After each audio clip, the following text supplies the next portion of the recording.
నేను non veg ఐటమ్స్ని ఎప్పుడు ఒకేలాగా చేయనండి. ఆల్మోస్ట్ కొత్త రెసిపీస్ ట్రై చేస్తుంటా. అలా ట్రై చేసి మా ఇంట్లో బాగా హిట్ అయిన రెసిపీనే ఈ డాబా స్టైల్ చికెన్ కర్రీ. స్పైసీగా చాలా బాగుంటుందండి. అండ్ చేసుకోవడం కూడా చాలా ఈజీనే. ఫస్ట్ మనం చికెన్ని నీట్గా వాష్ చేసుకొని అందులో సాల్ట్, పసుపు, కారం, ధనియాల పొడి, పెరుగు వేసి బాగా మిక్స్ చేసి ఒక 1 అవర్ పక్కన పెట్టుకోండి. అండ్ ప్యాన్లో ఆయిల్ వేసి ఆయిల్ హీట్ అయ్యాక నేను చూపిస్తున్నవి యాడ్ చేసుకోండి.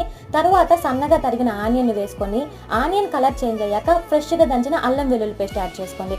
అల్లం వెల్లుల్లి పేస్ట్ పచ్చి వాసన పోయాక టమాటాస్ కూడా యాడ్ చేసుకొని అందులోనే సాల్ట్, చికెన్ మసాలా, గరం మసాలా వేసుకొని ఒక 5 మినిట్స్ బాగా మిక్స్ చేసుకొని మనం మ్యారినేట్ చేసిన చికెన్ కూడా యాడ్ చేసుకోవాలి. 10 మినిట్స్ లో ఫ్లేమ్లో పెట్టి మనం కుక్ చేసుకోవాలి.